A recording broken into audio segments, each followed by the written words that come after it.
इस कुत्ते को तो मारना ही पड़ेगा। बढ़िया बढ़िया।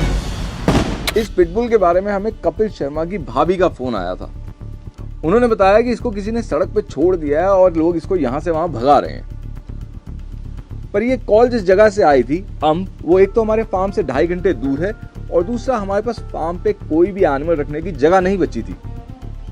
पर एक बार जब पता लग जाए कि कोई मुसीबत में है तो बिल्कुल पीछे हट जाना भी आसान नहीं होता।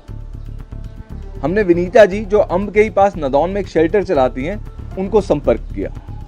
पर जब 2 बारी प्रयास करने के बाद भी पिटबुल उनके हाथ नहीं आया तो हमने ये फैसला लिया कि हम जाके रेस्क्यू करेंगे और विनीता जी उसको रखेंगी। जब हम वहां पहुंचे तो वो सड़क के एक कोने में बैठा हुआ था और उसके कंधे पे एक बड़ा सा घाव दिख रहा था। हम धीरे धीरे उसके पास गए और हमने उसके सामने कुछ ट्रीट्स रखी।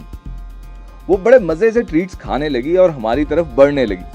उसके इस बर्ताव को देख के साहिल ने अपने हाथ से उसको ट्रीट्स खिलाने की कोशिश करी और वो बड़े आराम से उसके हाथों से भी ट्रीट्स खाने लगी। ये देख के सब निश्चिंत हो गए कि भाई ये तो बड़े आराम से पकड़ी जाएगी और रविंदर ने गाड़ी से केज भी निकाल लिया। पर यहीं पे हम चूक गए थे। जैसे ही उस पिटबुल की नजर केज पे पड़ी वो चौकन्नी हो गई और उसने 2 कदम ऐसे पीछे ले लिए जैसे उसको कोई पुरानी याद ताजा हो गई हो। और अब हमारी लाख कोशिशों के बाद भी वो हमारे पास नहीं आ रही थी। लग गया इसको पता। हमने कई ट्रीट्स उसके पास फेंकी पर वो इतना घबरा चुकी थी कि वो उठ के सड़क के दूसरे कोने में बैठ गई। लेकिन हालात बहुत अजीब से हो गए थे। एक तरफ तो वो डर के हमारे पास नहीं आ रही थी, पर दूसरी तरफ वो हमसे डर के भाग भी नहीं रही थी। यहां तक कि वो पूरे समय हमारी आंखों में आंखें मिला के बैठी रही। हम जब सड़क पार करके उस तरफ जाते थे तो वो सड़क पार करके इस तरफ आ जाती थी। जब कुछ देर तक यही खेल चलता रहा तो हम परेशान होकर अपनी वैन में बैठ गए कि क्या किया जाए। वो भी दूर जाके कंस्ट्रक्शन साइट के अंदर बैठ गई और हम पे नजर रखने लगी कि आखिर अब ये क्या करेंगे। ये ट्राई मार लेते हैं, बैठी है। हमने फिर गाड़ी वहीं जाके लगाई जहां पे वो बैठी थी और पीछे से नेट डालने के लिए कूदे, पर वो काफी तेजी से उछली और वहां से भाग गई। वो भागी भी बहुत दूर नहीं, बस सड़क के दूसरे कोने में जाके बैठ गई। हमने सोचा कि अगर हम वैन उसके पास अचानक से जाके रोके और उसके ऊपर नेट डाल दें तो शायद वो जल्दबाजी में समझ ना पाए कि उसके साथ क्या हो रहा है। पर गाड़ी उसके पास रोकते ही वो वहां से फिर भाग गई।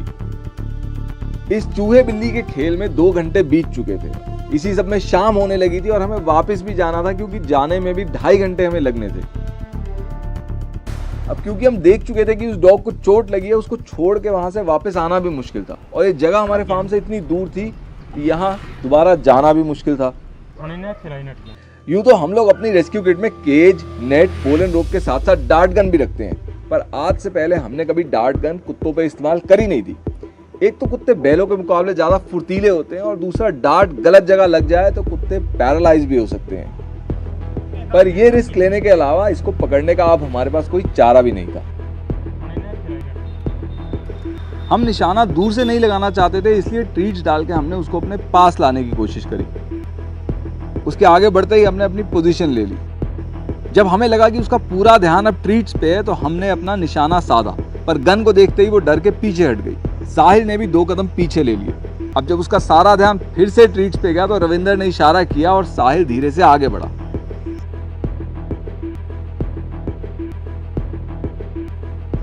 उसने निशाना साधा और गन चला दी। डार्ट शरीर पे लगते ही वो बहुत तेजी से भागी। डार्ट उसके शरीर से निकल के गिर गया, पर बेहोशी की दवाई उसके शरीर के अंदर जा चुकी थी। थोड़ी दूर जाते ही वो बैठी और नशे की हालत में लेट गई। सो गई है, सॉरी।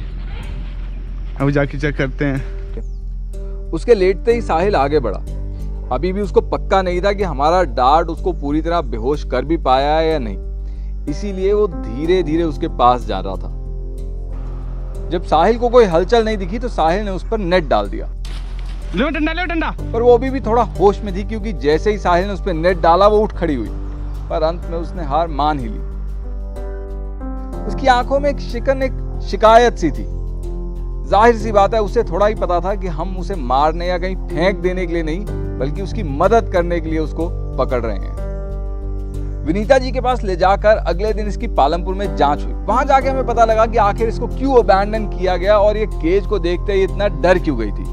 हमारी सोच आखिरकार हमारे पिछले अनुभवों पर आधारित होती है और हम अपने नए अनुभव इसी सोच के अनुसार परखते हैं। पालमपुर जाके पता लगा कि इसकी आगे की एक टांग टूटी हुई है, जिसकी वजह से शायद इसको अबैंडन कर दिया गया और फिर उसकी ये टांग सड़क पे गलत जुड़ गई है। वहां पे आए एक व्यक्ति ने हमें ये भी बताया कि वो जानते हैं कि इसको किसने अबैंडन किया है और वो इसको सारा समय एक केज में बंद रखते थे। जब विनीता जी ने उसको अपने बच्चों की तरह प्यार किया तो इस पिटबुल को समझ में आ गया कि हमने उसको कैद करने के लिए नहीं, आखिर उसकी मदद करने के लिए उसको पकड़ा था।